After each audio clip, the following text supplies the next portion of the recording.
Happy Friday, everybody! It's gonna be one hell of an episode this time because we gotta go over everything. I've been missing out. I've been missing out. Apparently, everybody is just going absolutely like crazy over this Henry Nowak killing and stuff. And it doesn't stop there. Like they're also pointing out like there's this recent killing in France of this like young lady and stuff. Like it's come to a critical mass. Also, they're trying to like institute Sharia law in Germany. Like I said, the Muslims are trying to split up, trying to do their like little divide and conquer conquest type shit.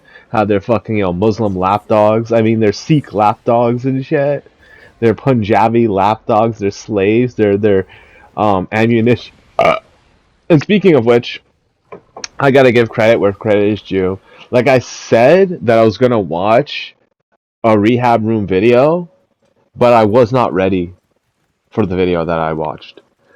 Let's give it up for the man, Rehab Room, because I think the easiest way and the best way to find a solution to all of this is acceptance, and they just have to accept it. Like, at first, I watched the video, right? And I said to myself, like, maybe there's a chance, because, like, I know, like, Rehab Room watches some of my videos and shit, and I made a video this morning saying, like, I was gonna watch his video and shit. Maybe he's trying to sneak diss me again. Maybe he's trying to, like, come at me and shit.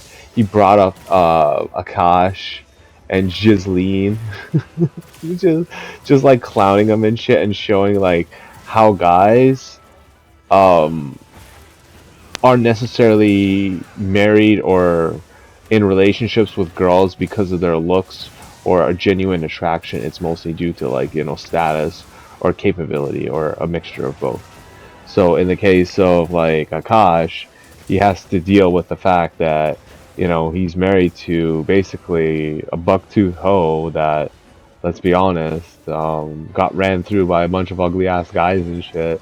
And like that's the norm to like have that kind of cuckadry, because it's like these are people who can't love themselves, so they have to utilize diseases to facilitate their importance to vie for relevance in this world. And it's almost like ironic how this isn't ever going to go away for Akash or Jisleen, and they're always going to be known as this like retard couple that illustrates the Punjabi. And it's funny too. It's funny. I bring this shit up, and I kid you not. Rehab Room actually put it up as a point in his like chart. So you look like a brown guy and a white guy, and he's like listens to Punjabi music but isn't actually Punjabi. Listens to Punjabi music but is respectful of the music or whatever of the culture and shit. And it's like, you know what I mean? It's like if they're doing the exact same thing, right? They're playing the Punjabi music to listen to it, but apparently, if the white guy does it, he's appreciating the culture.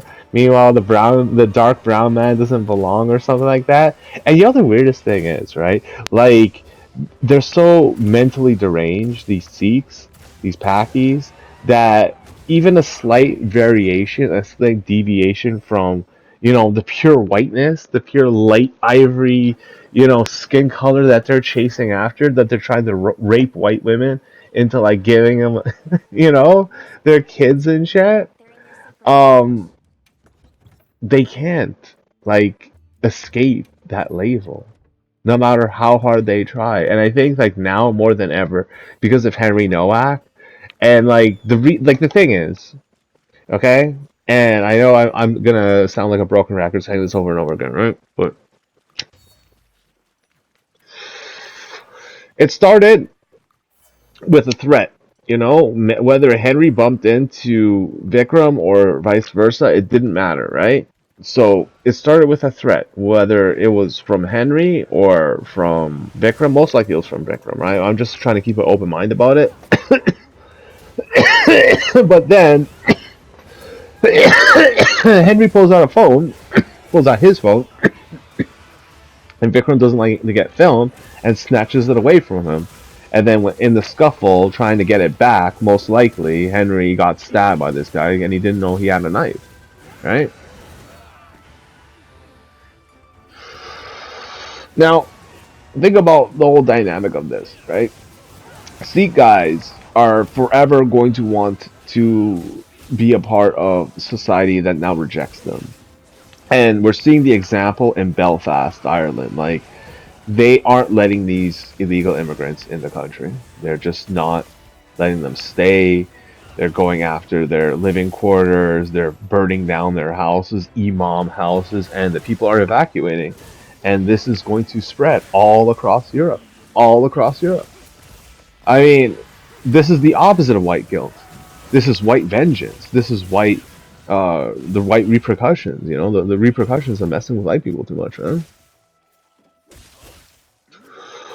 You know, it's so funny. There's these fake white people, as I would call them. White people who are adopting other cultures and shit and wearing it as like a badge of honor. And like, you know, we've all seen these types of people. We've all seen these types of people. Like, they just think that they're another culture that they're not. We're all one, like, happy fucking family and shit, blah, blah, blah. Who cares? The way I see it, we have all the hot women. They can keep all the ugly ones, right? And I'm so glad I watched this Incel TV, aka Rehab Room video topic, because it's like an insight into the lives of these people, right? He's talking about his specific family, I guess. Well, I could be wrong. He's like vaguely talking about, like, you know, generalizations and shit, but like how his family just did not like each other based off of appearance and stuff. And then when you take a step back and you think about, like, the unspoken truths as to why conquest was desirable or necessary, one was, there was a lack of women, dude, or your women were just too ugly, or both. You know, drive a man to fucking, you know, go across the world and fucking conquer and shit and look for a fucking woman, man, because you don't got any, and you don't think there's places in the world that are just like that and shit. Yo, you see it, man. You see it, and when you see it, you can't unsee it. It's just like, fuck, dude. Like, why do they look like this? Why does it have to be this way and shit, right? And like, for all the criticisms that the Caucasians, specifically the Europeans and shit, get for their colonial ways and stuff, they did a lot of good for these people, because in hindsight, when we talk about the Arab slave trade, right, we don't actually talk about the Arab slave trade. You understand what I'm saying? Like, we talk about North American slave trade, the African Americans being brought over to North America and South America for labor and shit. But who sold them to that? To the Europeans and shit, right? There's this statue, and I was watching this, like, I think it was in Brussels or something. No, or like, no, not Brussels. It was it Denmark or some shit like that. Some country, right? And it's out of the statue. We conquered and defeated the Arab slave trade, and it showed this, like, you know, beautiful statue and shit. But they chiseled out the Arab part, Arab slave traders or whatever, because it offends these, you know, subhuman pieces of garbage that are just like on the news daily, like killing, raping, running cars through people, just like acting like retarded ass kids and shit because they can't get their way anymore. They've lost the narrative. Nobody wants to be a part of their religion. Their religion's bleeding members and shit. And most likely, like, the insight of seeing, like, what it must feel like to have not only, like, an ugly face, but also ugly family members is very, like, you know, like, I take for granted, right? Like, I don't actually know what that feels like.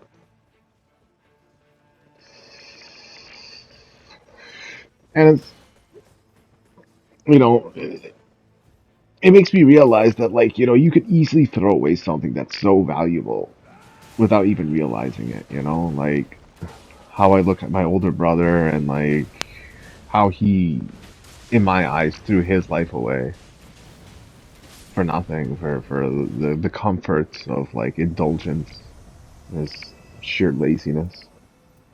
And that's just the way it is, though. But, like, when I was granted this idea, if you will, to go out and like, not only have kids, but like not burden my wife with having all of my kids, and then just like have other women have, other kids with me, and then just have like a larger family that way. When I came to that realization, it kind of broke me a little bit, because it's like I always thought about myself as like this romantic type of guy that like, will always be loyal to this girl and always be there for her no matter what.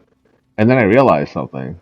I can still do that, and she's probably better off not having all those kids by me, because if it means giving up her body for what I want, right?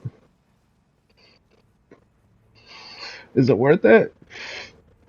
And like, going back to these guys, right? Like they have to deal with girls that are just like, subpar, below average, and just dealing with like, whole ass shit and stuff. And when you realize that you're never capable of abandoning your own kids, like you were never capable of doing that. Like even if you tried as hard as you could, like you'd easily like find a way to like, well, most likely you would have to do the raising of the kid yourself, because every kid deserves their parents, right? Like there's no easy way out on that shit, right? But like if you could like give your life to give your child like an endless amount of fortune, or like whatever, no carefree life or some shit like that, you do it, right? Like you give anything for your kid, your own kid, right? But that shit is lost on a lot of people. Like this whole Anthony Carmelo shit is kind of telling of that, because even during the sentencing and shit, his own family bailed on him and bitched him and shit. Like they weren't even there for him. And all these people who are raising a stink about it is just the very types of people that need to be replaced in this world. And we're going to do it. It's just so easy. You see it every day. So many people with like this chip on their shoulders, like they want to fucking, I don't know, hurt someone's child, or do something to little girls, or like, just victimize people. Like it's been too popularized. The fact that like a guy like Andrew Tate, who's known as a womanizer, now being used by the Russian Federation to push their fucking Ponzi scheme invasion of Ukraine, of Iran. The whole fucking world's going to hell, man. It's kind of funny too that like even though the world's going to hell, we're actually pretty okay. And I'll tell you three reasons why.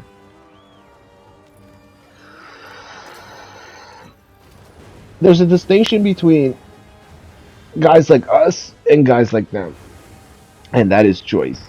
You know, like this idea that a girl has to live out of necessity for like, financial whatever, this and that, is very much an antiquated like that side of the world type problem shit. And like I would argue even further, it is a bloodline and cultural type of thing, right? Where we've culturally exceeded those types of limitations. And it's also in our best interest to allow other people, voluntarily obviously, to do so as well. And here lies the conundrum, the problem, the issue that we're all, facing right now. The invasion has been canceled. The mission failed. The idea that the demographic was going to be replaced all across Europe was a pipe dream. Everybody saw the cracks in it probably like 5 years ago, if not like, further, like 10, 15 years ago, when all these crimes were happening and everybody was just downplaying it. And now it's just like, fuck your life. You're not going to stay here. And you have to like really think about the distinction of what that really means, because it isn't just going to stay isolated to Europe. It's going to spread to North America, to other places in the world, East Asia especially. East Asia is probably going to get it the worst, and I'll tell you why. You see, and I'm not saying like a lot of East Asian countries are like this, because they're pretty smart with their numbers and shit. Yeah, stereotypes, whatever. They naturally, know how to manage large amounts of population due to their experience dealing with that very issue, right? Because they have local populations, very very dense and stuff, right? But like what I'm getting at is there's going to be like some East Asian countries out there that are going to try to be USA 2.0 or Canada 2.0 or name insert European country, maybe not the UK, but like what I mean. They're going to try that whole progressive, and I say try, right? Because they're going to try it and fail miserably. Maybe they did and we don't know about it. But like my prediction is that like once the North American and European diaspora has like basically and most likely Australia as well has gotten enough of these motherfuckers, like they're gonna bitch out and just go to like these East Asian countries that are most likely gonna put them to like work in these fucking slave labor work conditions, and that is the extent of their legacy. Like I was like watching this one, right, where this Pakistani guy goes to Dubai and shit. He's like wearing their cultural garb, some like tunic. It looks like actually something like out of Zelda for some reason. I don't know why I think that. It just looks like that for some reason to me. And the guys are telling him at the area, take that shit off, man. It's for Arabs, not like you dirty brown people like you. Holy shit, man. Can you believe it? That like the disgrace, the actual like tarnishing of the image of Islam, at least in their eyes, from like these Pakistanis is just too great that they don't even want to like associate with them anymore. They don't want you in Dubai. They don't want you in most likely Abu Dhabi. And I'm mostly talking out of my ass because there's probably like some Pakistani guy who owns property there, and he's like, I'm good friends with this and that, and people here and there. Bring your friends around, bring your family through. No, they're not coming through. Authorities won't let them in. They're not gonna let you retards replace the demographic like you did the UK and shit. I think like the UK is gonna serve as an example to like anybody out there to like why you shouldn't be being nice and shit because it's not gonna do any favors, man. It's not gonna do any good. I failed miserably. Right? One hell of a banger of episode for Rehabroom. I'm actually so glad I watched it. Because it's like I never thought about it.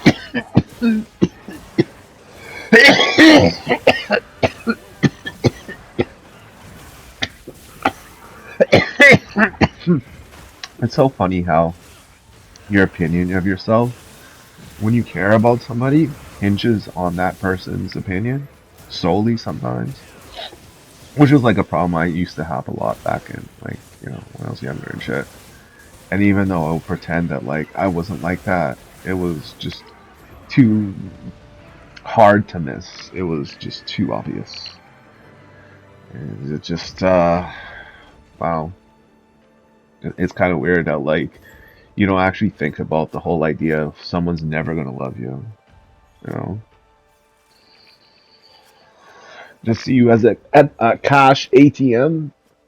Some Sikh ass girl is gonna like fucking wipe her like hairy rat cunt on you and shit, and like talk about banging white dudes and then just try to walk it back. Like, nah, that's not what I said and shit. It's like, and rehab rooms bringing you up in an episode and stuff. Your whole fucking race is just like fucking like a joke, man. And the craziest part is like how you be acting up and stuff. Like apparently there's gonna be this violence coming out against Tommy Robinson and shit, right? From the Sikhs because, and we all know the real reason why. I've spoke about it at length, but the conquest, like when you see the dominoes falling, right? When you see Belfast, these riots that are going on for possibly the third day, I believe, with no sign of stopping and shit, right? It's like why are they so angry? Well, let's take a look at like or go back to that topic of the airport incident. Much like Vikram, these brothers, right? They lied alongside. Well, the attorney didn't know, so I'm not going to put that on the attorney, right? But they had an attorney representing them, and the attorney said in front of everybody, "Yeah, these guys are innocent. They got attacked by this cop." And then they just show the cop at the very end kicking him in the head. At the very end, not him full like close fist punching these two girls and the blood gushing out of her nose. Not none of that shit that would incite any man to like get violent. Any man. Like again, you got to give that cop a little bit of credit because, well, I give him a lot of credit to be fair, but then I don't speak for him and I don't want to get in trouble for any shit that I would say, like trying to gas him up and shit. But like you know what I mean? Like if I was in this situation, I would melt his fucking skull, dude. Even though I was a cop and shit, they put me in a fucking Hannibal type shit. It's like, what the fuck did you just do, man? You turned this fucking head into like Gatorade or some shit like that. Liquefied his fucking cranium and shit.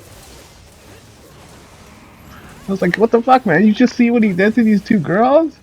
Look, close fist punched them and shit. And it's like, yeah, people want to debate whether the viability and the necessity or danger of having women on the front line police force and shit. But like, why are we importing this third world trash, man? Why are we dealing with this? Is it really that necessary to like cut a profit off of this and shit? And it's like, even they are doing it themselves too, right? To their own people. When you see these like fucking Pakis and Sikhs rocking these expensive ass cars and shit, where do you think they get their money from? Exploiting their own people, trucking companies, grocery store companies, delivery truck drivers, this and that. And most likely, these guys are making them run shit, dude. It's because it's just the way it is. Everybody wants to have that money to make up for the fact that you're never going to be really loved in life. And it takes a guy like Rehabroom to just like spell it out for you, right? Like your parents, you know, didn't actually love each other. They married out of necessity. Right? That's kind of like